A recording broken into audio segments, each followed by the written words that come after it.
Coba kita sharing dulu sama Uncle ya. Oke. Wah, ini pertanyaan yang sangat menarik sekali, Sis. Jujur, saya sebelum mendengar pemaparan dari Sis Nancy, ya Sobat Tantangan, mengenai arsitek kehidupan ini, saya merasa hidup itu tidak adil.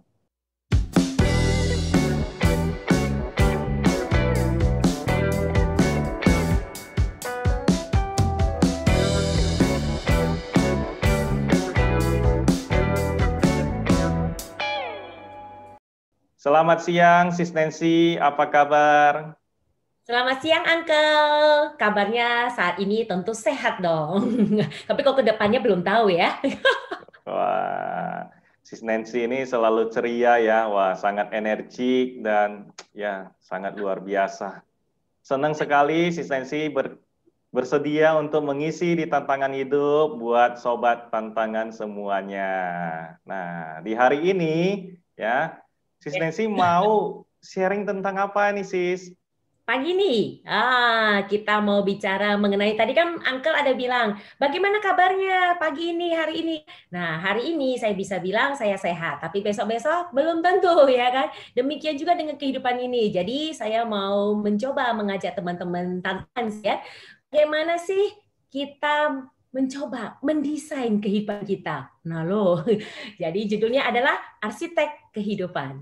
Nah, bicara memang kehidupan, seru dan unik ya pastinya, dan banyak sekali hal-hal yang di dalamnya itu yang membuat kita kadang gemes, kadang happy, kadang gimana banget. Nah, tapinya tentunya semua orang, termasuk para sahabat tantangan, termasuk saya sendiri, ya kan, bahkan termasuk Uncle, kita pastinya pengen punya kehidupan yang amazing, kehidupan yang luar biasa, kehidupan yang sesuai dengan rencana kita. Nah, tapi ya itu, kadang rencana kita tidak sesuai katanya rencananya. Jadi, bagaimana sih kita bisa memahami tips and triknya supaya kita bisa mendesain satu kehidupan yang setidaknya mendekati sesuai dengan harapan kita.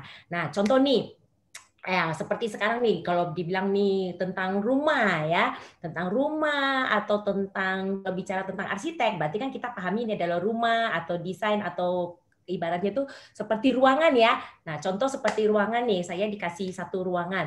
Nah, di dalam ruangan ini tentunya saya berpikir kan, oh, saya sudah punya ruangan. Ruangan ini saya pengennya itu seperti maunya saya, ruangan yang nyaman untuk saya, ruangan yang saya ibaratnya ketika saya ada di dalamnya, saya itu bisa berkreasi, saya itu bisa menciptakan hal-hal yang menarik ataupun hal apapun yang bisa mendukung kesuksesan hidup saya. Nah, ketika dikasih ruangan, pasti kan itu kok kosong. Ketika kosong, saya akan mikir dong, ruangan ini saya mau kasih warna apa ya? Nah, warna favorit saya apa? Misalnya merah, hijau, kuning, atau apapun. Nah, termasuk para sahabat tantangan juga demikian. Pasti mikir dulu kan, saya mau kasih warna apa? Lalu saya mau kasih, ada apa aja di dalam ruangan ini? Mungkin ada lemari pakaian, mungkin ada, bahkan ada yang taruh lemari sepatu mungkin ya. Ya itu terserah kan, semua sesuai nyamannya masing-masing. Lalu kemudian ada yang mau bentuk mejanya kecil, besar, atau gimana.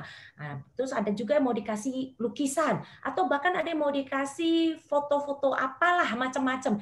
Itu semua suka-suka kita, terserah. Ketika kita sudah dikasih ruangan, berarti itu terserah kita mau desain seperti apa. Nah, sebelum itu menjadi sesuai dengan desainnya kita, pasti kita itu mikir dulu, ini mau diapain ya? Nah, cocoknya gimana? Setelah mikir, lalu kemudian kita mengusahakannya. Ada yang namanya action, ada yang namanya tindakan. Nah, tindakan inilah kita mulai nih, cari catnya apa, mulai cari bahannya apa, mulai kemudian kita ngecat ataupun manggil orang. Nah, walaupun suruh orang yang ngecat, itu juga termasuk tindakan ya pastinya kan. Nah, di awal sebelum tindakan pasti ada namanya belajar dulu. Oh, warna apa yang bagus ya, psikologinya atau gimana supaya saya makin nyaman dan sebagainya, betul?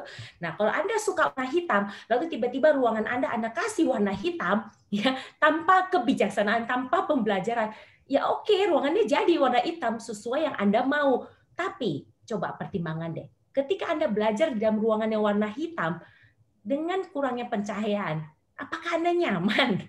Apakah hidup Anda akan bisa lebih baik? Apakah mata Anda yang tadinya normal, apakah akan terus bertahan kenormalannya? Atau bahkan jadi rusak akibat tindakan Anda. Demikian.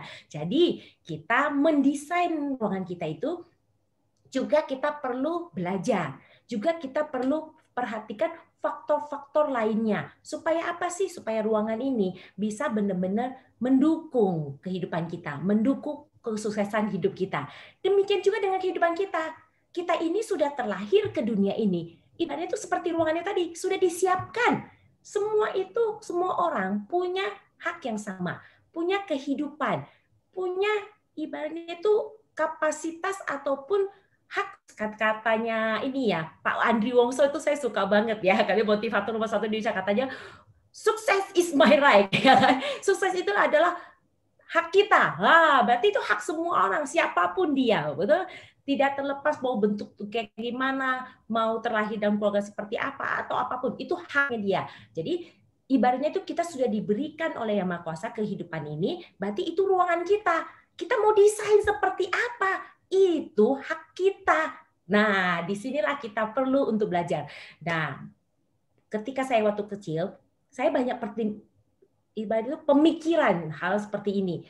Mengapa sih kita semua dilahirkan beda-beda? Kalau memang betul sukses itu adalah hak kita, hak setiap orang. Ya, katanya Yang Maha Kuasa itu adil, maha penyayang, maha kuasa, ya, maha segala-galanya. Kalau demikian, ini yang menjadi pertanyaan saya waktu dari kecil. Mengapa sih kita semua dilahirkan beda-beda? Kalau memang betul kita bisa mendesain kehidupan kita sesuai maunya kita, sesuai ibaratnya kehidupan kita yang kita inginkan. Lalu kenapa sih kita semua dilahirkan beda-beda? Nah, lalu sebenarnya apa sih tujuan saya hidup di dunia ini? Kok semua orang itu dilahirkan dengan kondisi yang berbeda-beda? Lalu tujuannya hidup itu buat apa? Nah, tujuan saya hidup itu sendiri buat apa? Saya lahir di keluarga yang boleh dibilang saya kurang suka, kurang nyaman saat itu ya, saat waktu saya kecil, karena saya belum punya pemahaman itu tadi, saya belum belajar. Saya cuma tahunya saya suka warna hitam, tapi saya tidak tahu bagaimana caranya ibaratnya membuat hitam itu menjadi indah, bagaimana caranya membuat hitam ini menjadi bermanfaat dan sebagainya. Mungkin seperti itu yang saya ibaratkan. Nah, jadi saya tidak tahu tujuan hidup saya. Saya hanya tahu, kok saya dimarahin terus, kok saya itu dapat kesulitan hidup, inilah itulah macam-macam ya pikiran saya. Lalu kemudian saya tanya, lalu kalau memang saya hidupnya sulit begini, saya hidup di keluarga yang kurang mampu, dalam ekonomi yang kurang baik seperti ini, lalu mengapa saya ada di dunia ini? Buat apa? Dan lalu mengapa sih hidup saya itu berbeda sama yang lain-lainnya? Kenapa sih saya itu kalau memang adil, maha kuasa, maha penyayang, kenapa sih saya itu nggak sama aja kayak yang lain? Dilahirkan dalam keluarga yang enak, yang nyaman, dan sebagainya. Oke. Lalu kemudian, mengapa sih hidup saya menderita? Nah, semua isinya ini nih di pemikiran saya dulu. Lalu mengapa hidup saya tidak seberuntung teman-teman saya yang lain? Kok kayaknya enak banget. Teman saya itu dia mau beli sepeda, tinggal minta. Langsung sepedanya ada. Kok saya, aduh, sampai nangis darah-darah pun nggak dapat. Ibaratnya kayak gitu. Lah tuh mau minta uang jajan dia susah banget. Kok beda sih? Kok saya nggak beruntung seperti teman saya? Lalu kemudian, nah, ini juga saya tanyain, kok kayaknya ya kata orang-orang itu papa saya itu baik, kata orang dia itu baik, tapi kok kayaknya hidupnya susah. Di mana keadilan? Di mana letaknya maha kuasa dan sebagainya? Ini semua saya pertanyakan. Lalu kemudian akhirnya saya mulai tanya, jadi siapa sih yang nentuin nasib saya? Kalau memang ibaratnya sukses itu adalah hak semua orang, lalu siapa sih yang nentuin nasib saya?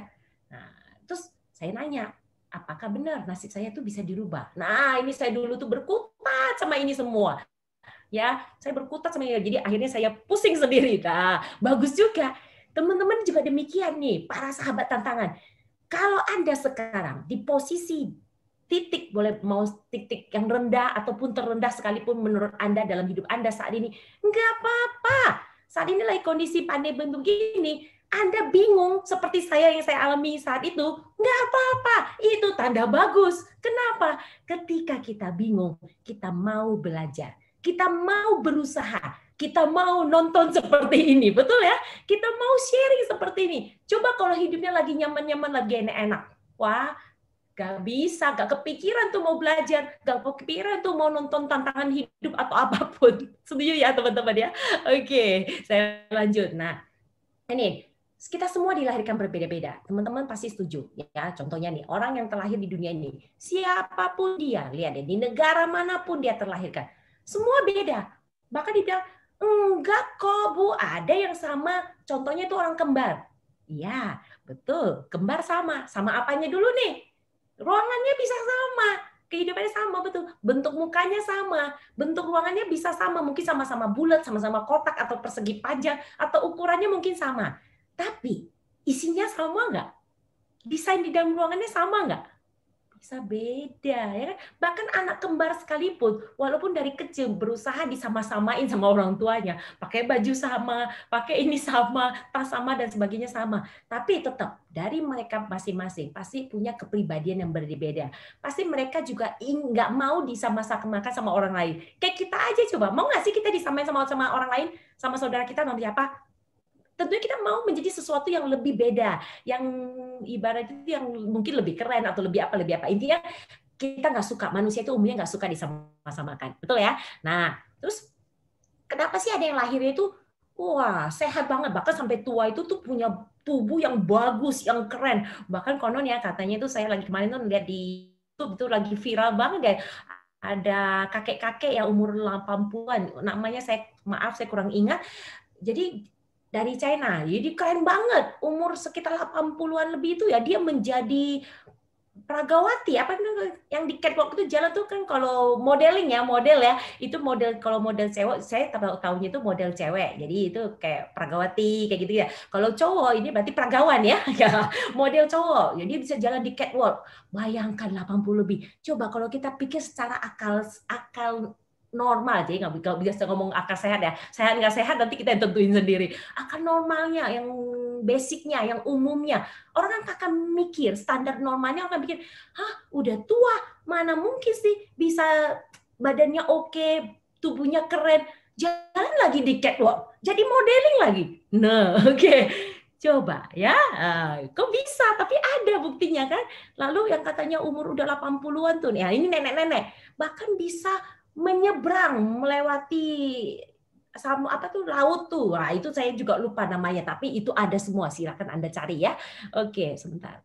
Ini saya matikan dulu karena ada yang hidup di sebentar. Oke. Ya. Nah, lalu kemudian, kenapa sih ada orang yang terlahir hidupnya itu makannya sampai harus dikasihani orang, diberikan sama orang lain? Tapi ada juga yang makannya itu mudah banget, bahkan berkelimpahan. Ya kan? Nah, tadi yang mengenai kakek yang tadi, yang tubuhnya sehat sampai itu bahkan bisa jadi olahragawan yang hebat, bahkan bisa jadi itu tadi ya, pramugari yang keren banget. Kenapa kok ada orang yang terlahir cantik, cakep, dalam keluarga yang kaya, tapi kok sepanjang hidupnya itu nggak sehat? Ada juga kan? Ada, ya kan? Nah, lalu kemudian ada kok yang keluarganya itu sepanjang hidupnya itu kebanyakan didominasi oleh kok kayaknya rasa bahagia, kok kayaknya happy, hubungannya baik dengan teman, dengan keluarga. Tapi kok kayaknya ada yang sukanya itu stres sendiri. Sepanjang hidup kayaknya dia melihat tuh semuanya kayaknya penderitaan aja, kayaknya nggak bagi dia tuh nggak ada kebahagiaan. Nah, kok beda-beda sih, ya kan? Nah, lalu kemudian ya teman-teman. Nah, saya mau tanya nih ya teman-teman ya. Takdir sama nasib. Untuk menjawab pertanyaan tadi ya, takdir sama nasib. Nah, apa sih menurut teman-teman beda atau sama? Ya, mungkin Anda punya pandangan masing-masing. Silakan ya. Nah, tapi dari apa yang saya pelajari, dari apa yang pengalaman hidup yang saya alami, inilah yang saya mau bagikan kepada teman-teman. Semoga bisa membantu membuka ibaratnya tuh di dalam kepala kita tuh ada lampu-lampu tuh bisa ting. Oh, saya paham, saya percaya para sahabat tantangan sudah belajar banyak. Demikian juga saya. Kita sama-sama belajar dalam kehidupan ini. Dan pembelajaran kita, kadang-kadang kita sudah belajar sesuatu, tapi bisa jadi sudah tersedia di lampunya, tapi bisa saja lampunya mungkin belum ting, belum nyala gitu. Nah, mungkin saja dengan mendengar ini, tiba-tiba Anda ting, dan akhirnya bisa menemukan perubahan baik, bahkan yang jauh lebih baik lagi daripada sekarang ya. Semoga. Nah, jadi teman-teman, takdir sama nasib. Ini adalah dua hal yang dulu saya nggak pahami. Saya pikir ini sama. Kalau bagi saya dulu, saya pikir udah takdir saya begini, udah nasib saya begini. Saya terlahir miskin, ya sudah nanti saya akan miskin. Saya terlahir ibaratnya itu suka kurang dihargai orang, ya sudah, yang memang ya udah, memang nasib saya, memang takdir saya begini. Nah, saya dulu berpikir begitu. Nah, berpikir memang ibarat saya terlahir dalam keluarga yang orang tua saya itu bertubuh besar, nanti saya juga udah memang nasibnya saya akan begitu. Kalau saya sudah melahirkan atau apa, saya berarti pasti akan begitu. Saya udah pikirnya itu sama. Nah, dalam perjalanan hidup saya ternyata saya mempelajari banyak hal. Dan ternyata dua hal ini berbeda. Ini ya, takdir itu konon adalah sesuatu yang ibaratnya itu sudah kita bawa ke dalam kehidupan ini. Sesuatu yang tidak bisa dirubah, tidak bisa diutak-atik. Itu sudah takdir. Anda sudah bawa paketnya di dalam kehidupan ini. Contoh ruangannya itu, ruangan tadi yang mau didesain itu sudah datang ke kehidupan ini, ruangannya itu mau ada sompel dikit, mau ada ibaratnya atapnya itu miring dikit atau gimana. Nah, itu sudah paket, sudah tidak bisa dirubah. Suka nggak suka, mau nggak mau Anda, itu sudah paket di dalam kehidupan, ya, itu takdir. Nah, kalau nasib itu adalah sesuatu yang kita masih bisa perjuangkan, masih bisa kita rubah di dalam kehidupan ini.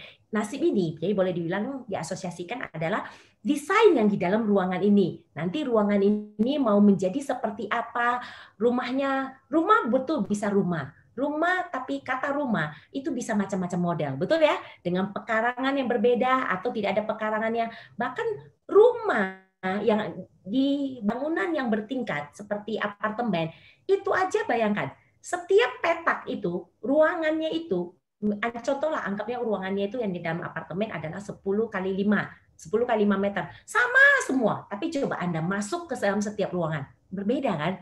Yes. Nah, itu boleh disebut itu adalah nasib. Jadi nasib itu adalah bagaimana sih kita bisa memanfaatkan perjalanan kehidupan gini, bagaimana kita bisa memanfaatkan kehidupan kita sehingga kita bisa mendesain kehidupan kita, ya, demikian. Nah, teman-teman, saya mau tanya nih, ya, Uncle nih, saya mau tanya nih, menurut Uncle, apakah kehidupan ini adil nggak sih? Coba kita sharing dulu sama Uncle ya. Oke. Wah, ini pertanyaan yang sangat menarik sekali, Sis. Jujur, saya sebelum mendengar pemaparan dari Sis Nancy, ya Sobat Tantangan, mengenai arsitek kehidupan ini, saya merasa hidup itu tidak adil. Kenapa? Kenapa saya ditakdirkan dapatnya warna hitam? Yang lain kenapa bisa ada warna putih, ada warna kuning, ada warna merah, bahkan ada yang warna yang begitu indah, begitu cantik, yaitu warna pelangi. Kenapa saya itu dapatnya warna hitam?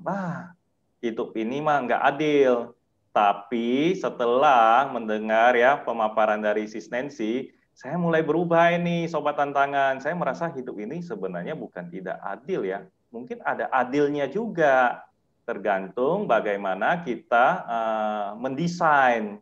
Tadi Sis Nancy mengatakan begitu, saya langsung teringat, oh iya memang benar ya. Kalau memang saya dapatnya warna hitam, nah tergantung saya mau warna hitamnya itu untuk artinya berduka, hitam kusam, sesuatu yang kotor, sesuatu yang tidak bernilai, atau mau saya jadikan hitamnya itu yang elegan, yang tampil memukau, yang sangat indah, warna yang sangat favorit. Wah, ternyata bisa adil juga ya. Nah, mungkin itu, Sis. Oke.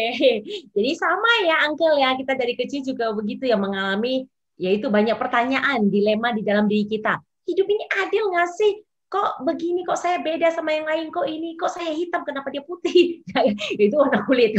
Dulu saya juga bingung, kenapa sih kok kulit saya hitam, kok dia putih? Tapi ternyata sekarang saya baru tahu ada istilah hitam tapi manis. Ya, itu tergantung bagaimana cara kita menyikapinya, mendesain kehidupan kita, mendesain pola pikir kita seperti apa. Ya, oke, saya lanjut share screen ya, Uncle ya. Oke. Nah, yes, bicara memang mengenai adil nggak adil, memang betul. Pastinya para sahabat juga mempertanyakan ini, ya kan? Saya paham. Nah, sebelum kita mempertanyakan ini, membahas ini lebih lanjut, kita lihat dulu deh, apa sih tujuan manusia itu hidup sebenarnya di dunia ini?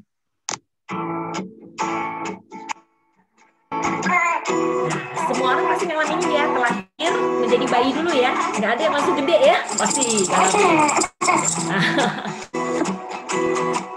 Kemudian makin menjadi anak-anak ya, makin dewasa menjadi anak-anak. Nah, terus makin gede, jadi ABG. Ya.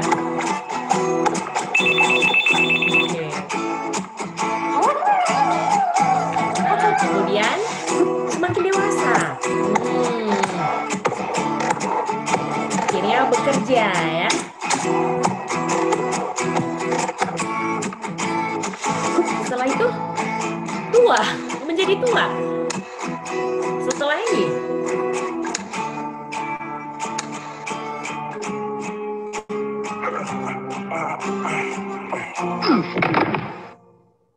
Oke, setelah ini, inilah kehidupan? Inikah kehidupan? Kalau memang cuma manusia itu lahir, lalu kemudian menjadi dewasa, lalu kemudian bekerja, setelah itu mungkin setelah bekerja ada pilihan yang mau menikah atau enggak ya, atau bahkan pilihannya di antara itu ada banyak. Nah, tapi pasti kan semua akan menuju ini. Semua akan menuju yang namanya tempat yang namanya RIP. Apa itu RIP? Rest in peace. Ya, peace aja juga belum tentu ya, nggak tahu ya. Matinya meninggalnya dalam kondisi yang seperti apa. Tapi kalau dulu saya mempertanyakan, kalau memang kehidupan seperti ini, lahir lalu untuk mati, kan ujungnya mati kan? Lalu untuk apa sih kehidupan ini? Nah, ini dulu yang saya pertanyakan. Buat apa manusia hidup? Karena itu tadi, karena dulu hidup saya diliputi dengan hitam itu tadi. Saya melihat semua hitam. Tidak ada cahaya yang indah, tidak ada pelangi, tidak ada warna cahaya-cahaya lainnya. Saya melihat hitam, saya melihat karena saya merasa hidup saya itu penuh dengan penderitaan. Saya mendapat perlakuan yang tidak baik dari orang tua, demikian juga dari lingkungan. Saya merasa dan macam-macam. Jadi inilah yang membuat saya merasa kehidupan ini keadil sekali sih. Kok orang-orang bisa hidup enak, kok saya enggak gitu ya. Oke, jadi teman, makanya itu membuat saya banyak sekali pertanyaan dari sejak kecil. Mengapa sih saya ada di dunia nih? Lalu mengapa hidup saya berbeda yang lain dan sebagainya seperti tadi kita sudah disebutkan di depannya. Nah, jadi teman-teman, dalam perjalanan ini kemudian saya memahami, kan ada dikatakan bahwa kita hidup sebagai manusia itu memang betul. Semua manusia akan lahir, lalu kemudian dalam ini kan ada tentang prosesnya. Lalu kemudian akan mati, ya kan? Nah, sebenarnya bukan awal dan akhirnya ini, tapi bagaimana di tengahnya ini loh, teman-teman. Bagaimana di tengahnya ini? Bagaimana kamu, bagaimana saya, bagaimana kita mengisi kehidupan ini? Bagaimana kita mendesain kehidupan ini? Supaya apa? Supaya ketika meninggal, kita akan dianggap sebagai apa? Kita akan diingat sebagai apa di kehidupan ini? Apakah orang akan menganggap, oh Nancy itu nakal itu dulu. Itu tuh sepanjang hidupnya itu bikin susah orang. Nah, boleh bisa begitu kan? Bisa. Itu tergantung apa? Apakah tergantung orang lain? Enggak, tergantung yang kita lakukan sepanjang rentang ini, teman-teman. Ya. Lalu kemudian orang akan bilang, Nancy, dia itu tuh orang yang baik. Dia itu orang yang banyak menginspirasi orang lain. Walaupun hidupnya sulit, tapi dia mampu bangkit dari kesulitannya. Dia mampu menunjukkan kepada orang bahwa dia bisa menjadi berbeda. Dan bahwa dia benar menunjukkan bahwa walaupun dia terlahir seperti itu, dalam kondisi yang tidak baik, dalam kondisi yang sulit, ternyata dia bisa merubah nasibnya menjadi lebih baik. Dan dia bisa meninggal dalam kondisi yang baik. Dan mampu memberikan kesan yang mendalam di hati semua orang. Bisa nggak saya meninggal dengan cara ini juga? Bisa. Siapa yang nentuin? Bukan orang lain, teman-teman. Tapi kita. Apa yang saya lakukan sepanjang rentang kehidupan ini? Desain kehidupan seperti apa yang saya lakukan sepanjang rentang kehidupan ini? Inilah yang menentukan. Nanti saya meninggal akan dikenang sebagai apa. Dan demikian juga para sahabat tentunya juga memahami bahwa dalam kehidupan ini, kita tugasnya adalah mengumpulkan yang disebut dengan amal baik, amal buruk, ya. Boleh bantu nabung, ya kan? Kita menabung. Nah, teman-teman, kita juga selalu menabung. Dalam kehidupan ini dari kecil aja kita juga diajarkan kan, menabung. Tujuannya apa sih? Yaitu untuk menyiapkan bekal di masa depan katanya. Tujuan tabungan adalah menyiapkan bekal di masa depan. Nah, bekal apa? Kalau yang tabungan, kan kita dari kecil diajarin tuh nyeleng. Nah, saya dari kecil ingat tuh ya, hidup ini susah. Kamu harus menabung uang ya kan, sedikit demi sedikit, uang 1 perak, 5 perak, diajarin nabung, betul ya. Nah, sekarang zaman makin canggih, nabungnya itu bisa investasi, bisa deposito. Lah, coba kehidupan kita sendiri, Anda sudah nabung apa? Kebaikankah atau keburukan? Tabungan apa yang sudah Anda tabung? Tabungan kebaikankah atau keburukan? Amal baikkah atau amal buruk yang Anda tabung? Sama seperti tadi tabungan yang di kehidupan, tabungan yang beneran, yang finansial ya. Ketika Anda banyak menabung, tentunya hasilnya akan lebih banyak, betul? Kalau ditanya, saat menabung yang terbaik itu kapan sih? Orang bisa ngomong, saat ini, betul, Anda betul. Karena kenapa? Saat lalu kita udah nggak bisa rubah. Saat depan kita belum tahu. Saat terbaik adalah saat ini. Tapi kalau menurut saya, saat terbaik menabung itu adalah 20 tahun lalu. 20 tahun lalu. Kenapa? Ya iya, teman-teman. Coba kalau kita menyadari ini, prinsip ini bahwa kehidupan ini kita bisa desain, tentunya kita kan sudah menabung dari 20 tahun yang lalu. Hingga sekarang mungkin kita sudah meraih hasil-hasil yang baik. Kita sudah dapat bunga-bunga dari deposito, dari tabungan kebaikan kita sendiri. Kita sudah mendapat hasilnya. Contoh kita ibaratnya itu menanam mangga. Kita tanam 20 tahun yang lalu, 10 tahun yang lalu. Wah, tentunya sekarang sudah berbuah banyak. Betul ya? Nah, tapi kalau dulu-dulu saya udah nggak nabung gimana? Gak apa-apa. Congratulations. Anda hari ini bisa ikut sharing, bisa mendengarkan hal seperti ini. Inilah saat terbaik Anda untuk menabung. Inilah saat terbaik Anda untuk merencanakan, untuk memulai, mendesain ulang kehidupan Anda. Karena kematian itu pasti. Tapi waktunya yang tidak pasti. Nah, sebelum kematian itu menjemput kita datang, ya mulailah kita menabung. Gak apa-apa, waktunya tinggal berapa, tinggal sedikit ataupun banyak kita nggak tahu kan. Yang penting kita lakukan saja, mulai nabung.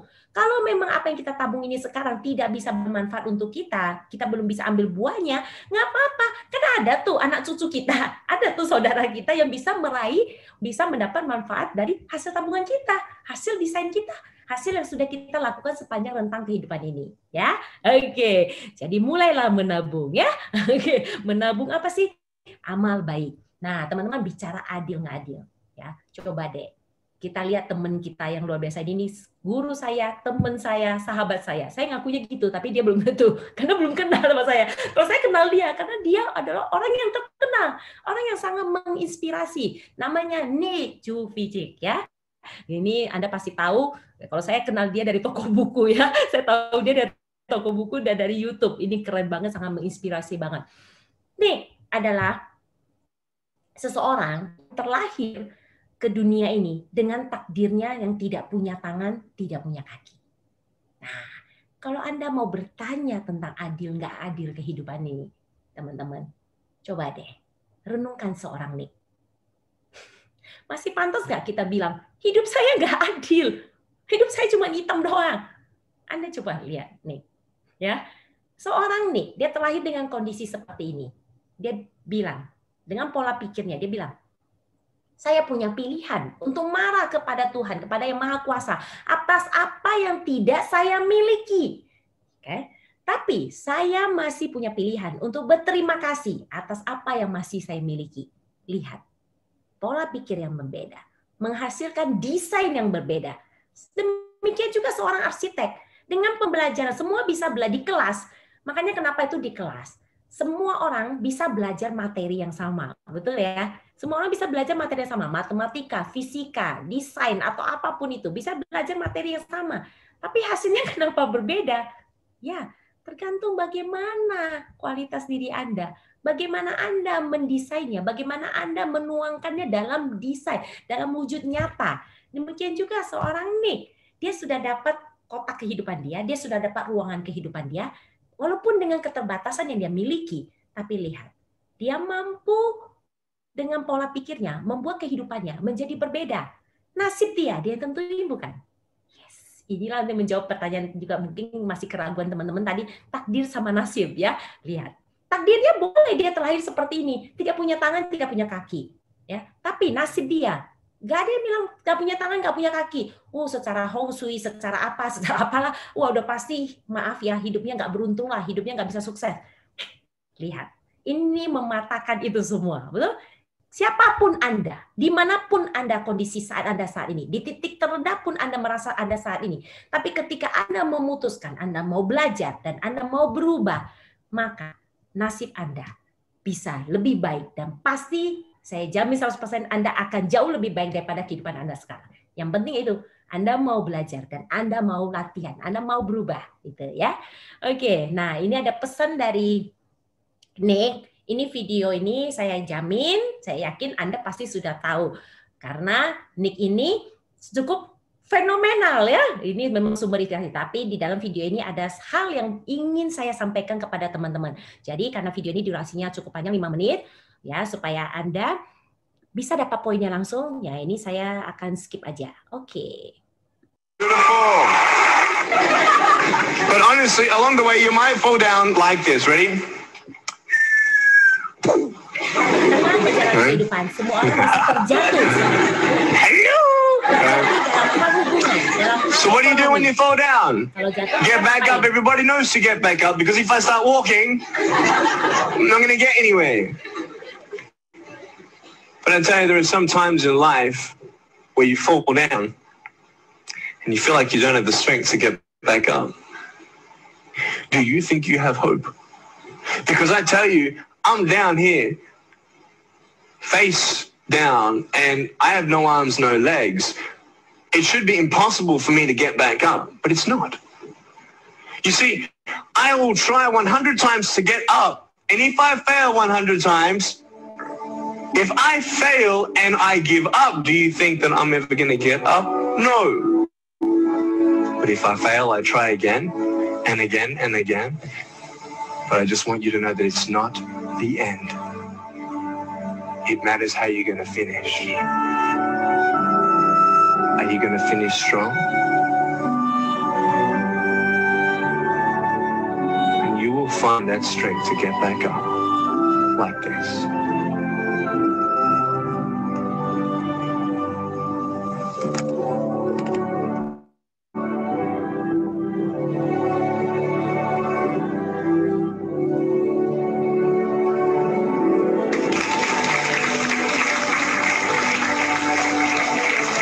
Semua orang bisa terjatuh, mau di awal, mau di tengah, bahkan jatuh berkali-kali. Lagi bangun bisnis, jatuh saat awal, kena tipu atau ini atau itu dan macam-macam. Semua orang ngalamin, semua orang bisa ngalamin. Masalahnya adalah apa yang mau kamu lakukan ketika kamu jatuh itu. Bagaimana kamu mau mendesain kehidupan kamu, itu tergantung kepada kamu. Kamu mau berakhir dengan kuat atau tidak. Ketika kamu mau berakhir dengan kuat, kamu akan punya motivasi untuk bangkit lagi. 100 kali kamu jatuh, 100 kali kamu akan bangkit. Bangkit, jatuh, bangkit, jatuh, bangkit lagi. Dan kamu akan menemukan kekuatan yang semakin kuat. Dan akhirnya kamu akan berhasil menjadi pemenang di dalam kehidupan ini. Kehidupanmu tergantung dirimu sendiri. Teman-teman, takdir tidak bisa dirubah. Tapi nasib masih bisa diperjuangkan. Berjuanglah untuk mencapai apa yang kamu inginkan, teman-teman. Karena tidak ada yang bisa membantu kamu. Hanya kamu sendiri. Kamulah arsitek kehidupanmu. Lihat, ini teman-teman bisa lihat. Ini. Hidup ini adil nggak buat dia? Mungkin dia terlahir dalam kondisi yang normal. Ada banyak juga yang kita tahu, teman-teman, para sahabat di dunia ini, yang terlahir dalam kondisi normal. Tapi dalam perjalanannya mereka mengalami kecelakaan. Hingga akhirnya harus mengalami kehilangan anggota tubuhnya. Tapi lihat, apakah itu jadi alasan supaya gagal? Boleh. Itu pilihan juga di kita kok, teman-teman. Kalau kita sudah mengalami kesulitan, mengalami tantangan hidup yang berat dalam hidup kita, lalu kemudian kita memilih, sudahlah, saya memang sudah nasib saya begini, sudah takdir saya begini, ya sudah saya nyerah aja. Boleh. Hasilnya tetap untuk Anda, tetap untuk kita, betul? Tapi kalau Anda memilih untuk, walaupun saya begini, saya mau memperjuangkan nasib saya mau bangkit lagi, saya mau berusaha, saya mau menjadi yang lebih baik daripada sekarang, maka Anda akan menemukan kekuatan untuk bangkit. Seperti ini. Lihat. Dia mampu bermain seperti orang normal lainnya. Tergantung siapa? Apakah tergantung teman-temannya? Enggak. Kita sendiri. Oke? Nah, teman-teman, nasib Anda ditentukan saat Anda membuat keputusan. Jadi, apapun yang sudah terjadi, apapun yang sudah berlalu, apapun dulu pikiran Anda, apapun dulu keluh kesah Anda, enggak apa-apa. Yang penting saat ini Anda mengetahui bahwa nasib Anda bisa diperjuangkan. Yes, silakan. Nasib Anda di depan itu akan ditentukan saat Anda membuat keputusan di hari ini, di saat ini, di detik ini Anda mendengar sharing ini. Oke. Teman-teman, kita sama-sama ya, ini saya juga masih belajar kok. Ya, kita sama-sama coba mendesain kehidupan kita, merubah nasib yang menurut kita sepertinya buruk menjadi lebih baik. Ya, saya punya rumus matematikanya. Rumus matematika di dalam mendesain kehidupan saya, supaya kehidupan saya, rumah impian saya, rumah kehidupan saya itu menjadi seperti yang saya inginkan. So, mari sama-sama kita belajar. Ini yang saya lakukan di dalam kehidupan berkaya ya. Pertama, matematikanya itu M ya. M itu mewakili melatih pikiran positif. Karena pikiran adalah pelopor, kita menjadi seperti yang kita pikirkan. Menghadapi apapun teman-teman, Anda bisa cuma punya dua bentuk pikiran. Pikiran positif, pikiran negatif. Sama seperti tadi kan tabungan kan, amal baik, amal buruk. Nah, amal baik kita bisa kategorikan yang tadi positif, amal buruk kita bisa kategorikan yang negatif. Ya, supaya lebih mudah ya untuk pemahamannya. Nah, melatih pikiran positif. Kenapa sih ini penting? Ya, karena pikiran adalah pelopor. Ini banyak guru-guru besar yang mengatakan demikian, bahwa pikiran adalah pelopor. Kita menjadi seperti yang kita pikirkan. Maksudnya apa sih? Nah, saya berikan ilustrasi deh ya, supaya lebih mudah dipahami oleh teman-teman ya. Contoh begini, saya sudah kenal dengan Uncle nih misalnya nih. Uncle boleh tolong buka mic-nya kali ya Uncle ya. Ya, oke. Uncle, saya sama Uncle sudah kenal ya. Lalu kemudian tanpa sengaja suatu ketika saya sama Uncle itu ketemu di satu mall. Ya Uncle ya, ketemu di satu mall tanpa sengaja nih kondisinya. Ketika ada kejadian seperti itu, nah umumnya kalau kita ketemu orang yang kita kenal, umumnya mengapain ya Uncle? Ada dua. Kalau yang kita kenal itu kita baik dan tidak ada masalah, pasti kita sapa dan kita sangat senang. Tapi kalau yang kita ketemu itu, waduh, pinjaman saya belum kembalikan. Waduh, saya pernah menipu dia, mungkin cepet-cepet kabur. Iya betul. Tapi kita anggap yang baik aja deh ya. Yang baik, iya. Betul sekali. Yang baik ya, berarti pengennya nyapa ya. Nah, ketika pengen nyapa, berarti otomatis Uncle itu kita atau saya atau siapapun teman-teman pasti berusaha dong raise hand, angkat tangan atau ngomong kan, halo gitu kan. Nah, tapi ternyata situasinya saat itu responnya saya itu cuek. Saya lewat aja Uncle. Saya mau tanya, apa yang ada di pikiran Uncle? Atau apa yang Uncle rasakan?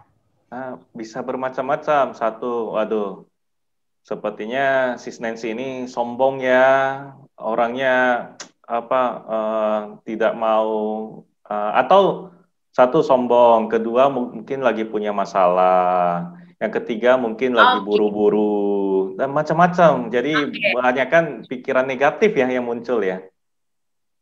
Ya, banyak ya berarti bentuk pikirannya yang keluar, betul? Iya. Seketika ting. Oh, dia banyak banget, betul ya. Nah, itu boleh dibilang tanpa disadari. Kenapa? Karena kita sudah terlatih berpikir begitu dari kecil, ya kan? Sudah terlatih. Nah, jadi ketika spontan keluar, pasti benar. Kelompok-kelompok pikiran ini, kalau mau dikelompokkan, itu bisa menjadi kelompok pikiran negatif, kelompok pikiran positif. Ya, nah kelompok pikiran negatif muncul seperti tadi contoh, sombong banget sih Sis Nancy, ya kan? Atau macam-macam lah, ya sombong banget. Nah, kalau tadi yang ada kelompok pikiran yang tadi Angga bilang mungkin buru-buru, mungkin nggak lihat. Nah itu kalau itu masih bisa dikategorikan kelompok positif. Karena kenapa? Nanti kita cek bedanya apa. Kalau kelompok yang negatif, ya itu sombong banget sih dari pikiran. Kan pikiran ada pelopor, kita menjadi seperti yang kita pikirkan. Mikir sombong banget sih, coba cek perasaannya Angga. Turun ke perasaan. Rasanya gimana? Kesel? Nggak enak. Nyaman, kesel. Iya. Itu perasaan negatif. Ya, perasaan negatif, setuju ya. Setelah perasaan negatif, kita mampu memunculkan kembali melalui pikiran. Katanya Sis Nancy itu suka sharing, berbuat kebaikan. Kok gitu sih sikapnya? Betul ya? Terus akhirnya turun lagi ke perasaan. Kesel yang tadi, makin nambah nggak? Nambah. Makin besar. Bahkan bisa muncul dongkol. Bisa muncul akhirnya mungkin bisa diikuti marah. Bisa karena merasa diabaikan dan sebagainya. Nah, kalau udah memuncak sih, kalau udah memuncak, udah langsung buka handphone, langsung unfollow, bis. Iya, langsung unfollow lagi. Iya betul. Inilah membuktikan bahwa pikiran adalah pelopor. Kita menjadi seperti yang kita pikirkan. Ketika pikiran kita untuk satu kejadian, untuk satu situasi, kita berpikir ke arah negatif, maka otomatis kita akan merasakan hal-hal negatif, yaitu rasa tidak nyaman tadi. Ketika merasakan hal negatif, maka kita akan memunculkan kembali melalui pikiran, ucapan, perbuatan negatif itu tadi, unfollow, ting, kayak. Tapi coba kita lihat ya, Uncle. Kalau untuk kejadian yang sama, kejadiannya sama loh, ya, kejadian sama, orangnya sama, tapi pikirannya jadi positif. Oh, mungkin dia nggak lihat, mungkin dia lagi buru-buru. Coba sekarang cek perasaannya. Bagaimana perasaannya Uncle dengan pikiran seperti itu? Ya, nggak terganggu sih ya. Jadi ya mungkin saja dia ada urusan penting atau lagi sesuatu yang sangat urgent. Nah, setelah itu kita dapat mengetahui, oh ternyata Sis Nancy mungkin lagi mau ke rumah sakit atau apa, kita jadi simpati, kita jadi ya kira-kira begitu. Yes, that's it. Itu dia. Pikiran adalah pelopor. Ketika untuk satu kejadian yang sama, padahal kejadiannya sama, situasinya sama. Yang berbeda apa tadi? Pola pikir kita. Ya, itu yang membedakan. Kita bisa berpikir negatif atau kita bisa berpikir positif. Hasilnya itu yang kita dapat, bukan orang lain. Orangnya tadi yang disapa ya tetap jalan aja kan, cuek aja kan. Tapi yang menentukan adalah pikiran kita. Makanya penting sekali kita itu melatih pikiran positif. Karena walaupun memang benar ternyata dia sombong, ya itu kan urusan dia. Ya kan? Tapi yang penting adalah kitanya. Kita melatih pikiran positif, termasuk itu kita menabung amal positif, amal baik. Tabungan positif langsung twing nambah saat itu. Jadi apapun situasinya, apapun kondisinya, mau kita ibadah dapat hal yang nggak enak atau gimana, itu semua hanya tergantung bagaimana cara kita berpikir terhadap situasi tersebut. Makanya penting untuk kita melatih pikiran positif. Karena pikiran ada pelopor. Ketika kita berpikir negatif, hasilnya juga kita dapat. Kita berpikir positif, hasilnya juga kita yang dapat. Orang yang itu ya tetap aja begitu, ya kan? Jadi ya lebih baik untuk diri kita latih pikiran positif. Demikian ya. Lalu kemudian arahkan untuk bersyukur apapun yang terjadi. Ini sama bagian dari pikiran positif kan? Ketika aduh lagi ini nih pandemi susah banget gini. Coba. Itu berarti pikiran positif atau negatif? Negatif masuknya. Ketika pikiran negatif tadi udah tahu, rasanya akan nggak nyaman, akan negatif. Nah, mau begitu terus? Ya Anda loh yang merasa nggak enak. Anda saat itu juga menambah tabungan, celengan yang tidak baiknya Anda. Yang negatif tadi, yang makin nambah tutup makin banyak, ya kan? Hati-hati ya. Jadi makanya banyak kan arahkan bersyukur. Kalau memang situasi lagi sulit banget, sulit untuk bersyukur, lagi susah banget, ibaratnya nggak bisa makan pun atau nggak bisa apapun, coba, masih bisa minum nggak? Kalau masih bisa minum, bersyukur, beruntung, saya masih bisa minum. Ting, langsung masuk tuh tabungan celengan baiknya, ting, yang positif langsung masuk saat itu. Amal baiknya langsung nambah melalui pikiran kita, melalui ucapan kita, melalui perbuatan kita. Itu, ya. Lalu kemudian, punyailah takut dan malu untuk berbuat tidak baik. Ini jadikan sebagai tembok kita, batasan dalam mendesain kehidupan kita. Kan kita mendesain itu kan ada satu lembar kertas atau kalau di komputer itu satu layar. Kalau kita kelewat batas, berarti kan nggak jadi itu desainnya. Nah, kita punya batasan ini, takut dan malu untuk berbuat tidak baik, supaya desain kita benar-benar sesuai kontrol kita, bisa kita kontrol, bisa kita arahkan sesuai harapan kita, ya. Oke, lalu kemudian eliminasi hal-hal tidak baik. Oke, selain kita takut dan malu untuk berbuat tidak baik, kita perkuat lagi, pertebal lagi bingkai frame-nya itu, desainnya itu dengan mengeliminasi hal-hal yang tidak baik, pikiran yang tidak baik, ucapan yang tidak baik, perbuatan yang tidak baik. Ya, dengan demikian kita melakukan ini aja, 4 hal ini aja dari matematika ini, matanya aja kita kuasai, keterampilan ini kita kuasai dan kita bisa lakukan terus-menerus. Paling tidak kita sudah menambah amal baik kita. Paling tidak setengah perjalanan kehidupan kita sudah aman, teman-teman. Paling tidak demikian, ya kan? Lalu kemudian berikutnya, mengetahui tujuan yang jelas dalam hidup. Kalau kita nggak tahu tujuan kita, contoh ditanya, kamu mau kemana Nancy? Mau jalan-jalan, Uncle. Jalan-jalan kemana? Aduh, nggak tahu deh, Uncle. Pokoknya mau jalan-jalan aja. Coba, bisa sampai nggak Anda? Mungkin Anda sampai, tapi nggak tahu di mana, betul nggak? Akan lebih baik nggak kalau begini, misalnya. Nancy mau kemana? Oh, saya mau ke Bali, Uncle. Hah, ke Bali ngapain? Mau jalan-jalan, Uncle. Mau refreshing. Tahu kan, tujuannya jelas dalam hidupnya. Oke, setelah tahu tujuannya mau ke Bali dan tahu mau tujuannya mau refreshing, lalu kemudian baru kita bisa menentukan rencana-rencana. Tapi Uncle, Nancy nggak punya duit. Oke, bagaimana caranya biar bisa punya duit? Nah, otomatis kita makin kreatif. Oke, saya nabung. Nabung mulai kapan? Mulai sekarang, ya kan? Kalau saya punya tabungan itu tadi, kalau saya punya tabungan dari 20 tahun yang lalu aman, ya kan? Bisa langsung cus. Kalau enggak apa-apa. Mulai sekarang. Teman-teman punya impian mau ke Bali, mau ke Paris, monggo, silakan.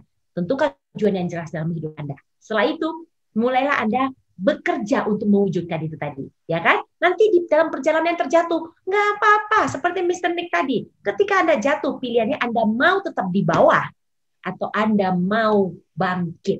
Itu pilihannya di siapa? Anda, ya. Oke, ketahui tujuan yang jelas supaya apa? Anda bisa sampai ke tujuan. Kalau nggak punya tujuan, ya nggak nyampe-nyampe, ya. Oke, lalu kemudian A, action. Di dalam action ada belajar dan praktek. Anda harus belajar. Anda tahu tujuan Anda apa? Anda tahu Anda nggak punya uang, tapi Anda mau ke Bali. Oke, sekarang apa? Belajar. Belajar apa? Anda nggak bisa bisnis. Anda pengen belajar, pengen contoh, mungkin pengen bisnis apalah yang simple. Nah, zaman sekarang pandemi mungkin bisnis yang lagi jalan, yang dibutuhkan oleh setiap orang mungkin kuliner ya. Nah, semua orang pasti butuh makan. Berarti Anda mau bisnis kuliner, Anda nggak bisa masak. Apa? Belajar. Setelah belajar apa? Praktek, lakukan. Masih nggak enak, nggak apa-apa. Belajar lagi, praktek lagi. Yang penting ada action, ya, baru bisa sampai tujuan. Dari hasil jualan 1 bungkus nasi goreng, dapat 1.000 perak, bersyukur, arahkan bersyukur, ya kan? Balik lagi ke atas kan, latih pikiran positif. Aduh, kok makanan gua nggak enak ya? Tapi sekarang nggak enak, tapi nanti bisa enak. Nah, pikiran positif. Lalu kemudian arahkan tetap bersyukur. Oke, masih untung saya masih bisa makan. Ini nggak enak, apa yang lain nggak makan, saya masih bisa makan. Paling kayak gitu. Keasinan, tambahin kecap. Ya, kayak gitu. Nanti jadi ada arah-arahnya untuk yang lebih positif. Lalu kemudian belajar dan praktek. Lalu kemudian T, tinggalkan hal-hal yang membawa pengaruh buruk. Ini sudah masuk ke action. Kalau tadi di atas, di mate, itu masih ada namanya takut dan malu. Itu hanya ada guideline-nya, peraturannya. Kalau ini di bawah, T yang bawah, itu sudah berupa ke action-nya. Sudah meninggalkan hal-hal yang membawa pengaruh buruk.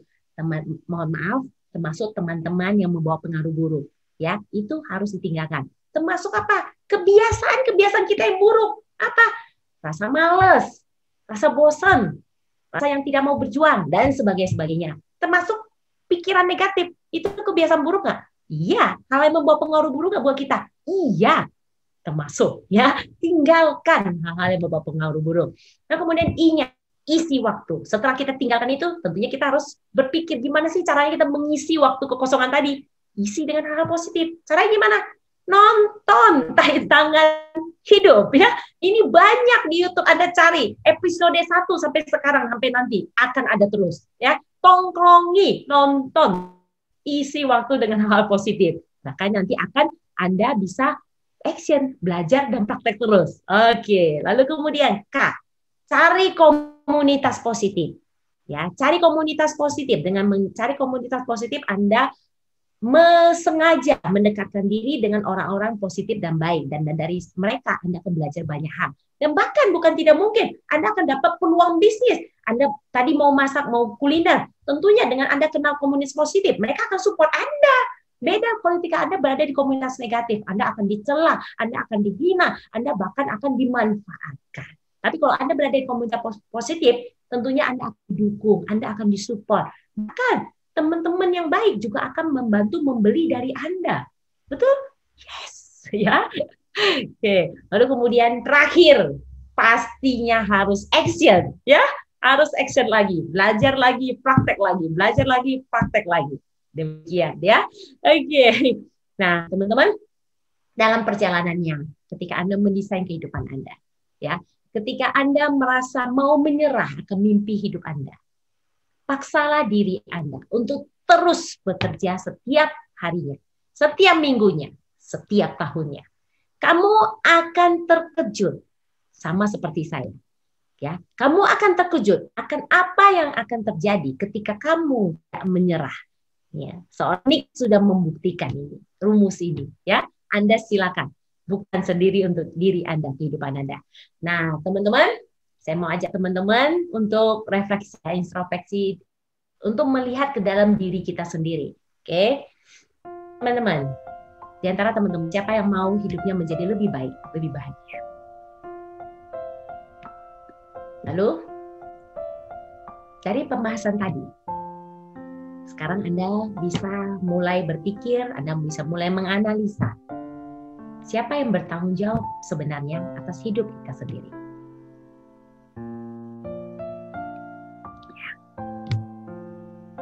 Lalu, siapa sih yang bisa merubah diri kita sendiri? Silakan. Ya, bila Anda teman-teman, para sahabat tantangan setuju bahwa ketiga jawabannya ini adalah kita sendiri, kita sendiri. Silakan Anda tentukan. Ya. Hidup Anda di akhir ini, di akhir kehidupan ini, Anda mau dikenal sebagai apa? Mau yang baik atau yang buruk? Pilihannya ada di Anda. Wah, luar biasa. Benar-benar hebat banget, Sis Nancy. Saya dalam sekejap itu sudah berhasil dirubah. Kenapa? Karena ketika saya mendengarkan pemaparan dari Sis Nancy, saya pertama kali sudah membuka cangkir saya, tutupnya itu udah saya buka. Kemudian isinya yang sudah ada di saya, yang negatif, udah saya buang. Jadi saya kondisi siap menampung. Dengan demikian, di akhir paparan dari Sis Nancy, saya merasa, wah, penuh semangat, penuh energi positif. Ternyata, ya, saya ini banyak yang harus dikoreksi. Desainnya itu kurang tepat, sehingga hasilnya kurang bagus.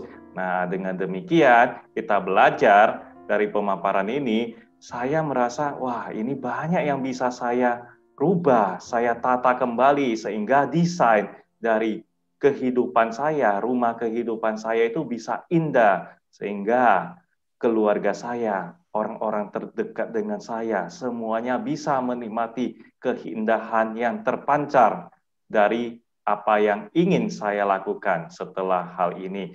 Ini sangat luar biasa, Sis Nancy. Sangat terima kasih. Nah, sebelum kita mengakhiri ya sesi ini, kira-kira ada pesan-pesan apa lagi buat para sobat tantangan? Ya, sebelum saya itu mungkin saya mau sampaikan apresiasi dan turut bahagia untuk teman-teman. Anda yang memutuskan untuk mau dengerin sharing ini dari awal sampai akhir. Anda yang luar biasa. Anda yang seperti tadi Angka sampaikan, Anda yang niat membuka cangkir Anda, niat mengeluarkan isi yang sudah ada, yang selama ini Anda pahami. Benar atau salah, nggak apa-apa. Itu semua sudah ada di dalam kehidupan kita. Tapi pilihannya dari hari ini ke depannya, silakan. Anda yang bisa menentukan bagaimana kehidupan Anda berikutnya. Jadi teman-teman, kamulah arsitek kehidupanmu. Nasib ada di tangan Anda. Ketika kamu tidak mau belajar dan tidak mau berusaha, maka tidak akan ada yang bisa menolong dirimu. Namun, teman-teman, ketika kamu memutuskan mau belajar dan terus berusaha, maka percayalah, tidak akan ada yang bisa menghentikanmu mencapai kesuksesan. Terima kasih untuk kesempatan berbaginya. Semoga sahabat yang berada dimanapun senantiasa sehat dan berbahagia. Terima kasih. Terima kasih, Sis Nancy.